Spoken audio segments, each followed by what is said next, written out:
Hello everybody, Floppy Hat Photos back here again for my Idiot's Guide to Marathon Training. And this is going to be a super short little update on how the race went and my finish. I did videotape, I don't know if it showed up or not, if I got any sound in it. I videotaped the finish, Bruce and I running through and hollering for everybody to cheer for Bruce and that. So went ahead, got done, and I was going to film it right thereafter. I was going to drink that beer. I was going to do all that stuff, but taking care of the dog, getting the help that I had an awesome helper. She was amazing. The mom was great too. Everything was good. She ran the marathon or tried. She ended up dropping, I think it's 17 miles, I believe. She fell in the muddy creek. It was not a good day for her, but she'd gotten cleaned up. She was doing good again. Good spirits, knowing she'll be back and she'll kick butt again. So went ahead and I was taking care of all that stuff, and I just never did it. So I'm finally back here, getting ready to call it a night, and basically I want to just touch base. So I have more of the raw emotion right now going, as opposed to the recapped, hopefully slightly tainted, more, I don't know, I guess, blue-eyed, clean, powdered version of it. So the run overall was staffed, and I shouldn't say staffed. It was volunteered by, nobody gets paid.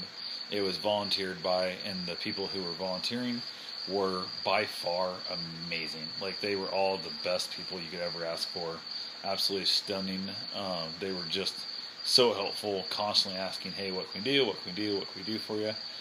Super helpful, just everything. Like, even to the point, like, I got to like the 1 aid station, knowing I was going to go out and come back. It's like a 3.5 mile loop up there and back. I said, can somebody, and it was actually not even somebody really volunteering at the aid station, just another person crewing for their family. I said, can somebody get my duck meat sausage tube out of my drop bag, find something sharp, and cut it open for me by the time I get back? Because Bruce is going to need that when I get back. And they were on the ball both times, different people, just badass. I think the first one, she was actually a volunteer at the aid station. It was just a dude waiting for his family member to show up, and they were phenomenal at everything. So the watermelon wasn't as good this year, which I think might have been because I was eating watermelon like the last few weeks. I've been eating like crap out of watermelons, so maybe my mind wasn't quite as, I guess, free will giving to how great the watermelon was. So, but crew was awesome. Drank lots of Tailwind, drank some Mountain Dew, drank tons of water. Just everything was just phenomenal. Absolutely, just the staff was amazing. I got my butt kicked. This course really humbled me. 13 hours and 20 minutes, I believe, is what my tentative time is. I'll get an official time later, but that's close enough. So I got back in before dark, and that was a big thing for me. I was wanting to do. Absolutely, just I think I'm dropping back to the marathon next year. This trail is not suited. I wanted to do the trail marathon, the 50-mile trail race, and the 100-mile trail race the next year, and I'm not. Right now, who knows, maybe in a few weeks, but I cannot imagine being out there on that trail in the pitch dark and running, 16 hours or, 18 hours a loop out there. And it's just going to be so gross. So I could never imagine running through the night on that technical of a trail. That trail is so technical. I did not fall this year at all. There were some falls.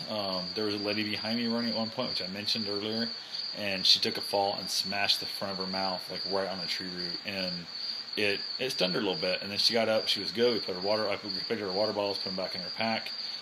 She got up and like a beast, just stumbled, got a little bit of her bearing to her, and just plugged along. And she was just a beast. And she ran behind me for quite a while. And then she actually went past me. Both the ladies did, and I was kind of glad they did, because I was pushing myself a little too hard than what I should have been, because I enjoyed the conversation so much. I didn't want to lose it. So went ahead and basically dealing with that. It was just, it's absolutely just phenomenal. I'm trying to keep the light in my face. Really can't see much here. The light's in a bad place. But anyway, I had to switch arms. My arm is so sore, and so just everything on my body hurts. I did get some food. I got some meatballs and some spaghetti. I ended up giving away all the rest of my donuts. I was cool with it. People are there. Race director got one. A handful of other people got one. The lady that took me to the shower house was actually the mother of the girl watching my dog, and she ran me to the shower house. I got showered up. That shower was phenomenal, and I gave them one of my wood signs as like a thank you gift for everything they've done. They're watching the dog, and they taking me to the shower house and all that kind of stuff, and just it was awesome, absolutely amazing. Gave their family some donuts and stuff also. so stoked. Absolutely, so happy to be done.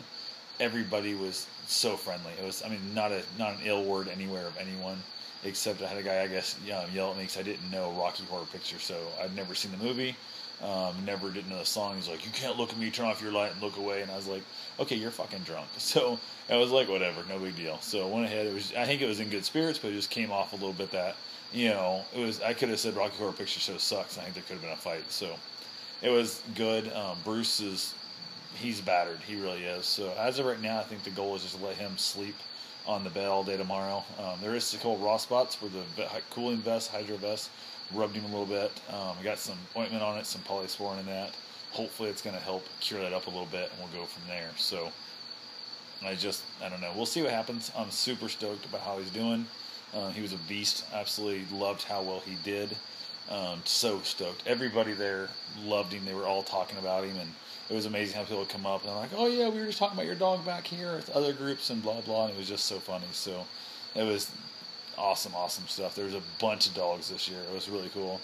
Last year, I think we were the only dog that even did the marathon, and this year there was, God, I want to say like 6 dogs that ran the course like that this year. I was so excited that Bruce was able to help, encourage the people to go out and run. And I've given that the credit because they weren't running there last year. So definitely super stoked to see him on the trail. Absolutely had a great time. Did some passing back and forth. There was a lot of people I was passing, but a lot of people are passing me back. And there for a while, the first chunk of the first loop, most people who passed me were past me in aid stations because Bruce and I stayed forever in the aid stations, and we just really, really, really took our time. And that, I think, broke me a little bit mentally by missing my 12-hour mark. But I guarantee I spent way more than an hour in aid stations, which if you drop that, even just drop an hour off, I've been at 12:20 instead of 13:20, and that would have been enough. But I might not have been rested as much. Might have tripped and fell and broken arm or leg, so who the hell knows. So he got a finisher little medallion, same as I got last year, and he got one last year also for the marathon. And then we got a mug, or I got a mug, I guess. I think I might give him the mug, and then I'll keep the medallion because I like the medallion better. So probably throw a little shadow box like that together and throw both of them in there. So it's our first 50 mile. It's a big deal. Super stoked about it. Everything in my body hurts. Like, I got down the toilet, couldn't get back up on it. It was just like getting down parts of my hip and stuff, and my thighs were popping, my knees were popping. It's just, it hurt so bad. It was so gross. My feet are all hurting and that. It's just absolutely gross. But I did it. It's all that matters. So that's pretty much, I don't know, I'm rambling on here. My brain is a little mushy. So anyway, I'm going to get off here, and I will come back later and do a proper wrap up of everything. And also I'll probably go through and thank some of the people again, like I thanked the family that watched Bruce and all that good stuff. So anyway, that's it for now. Get outside, lace your shoes up, hit the door, get your run on.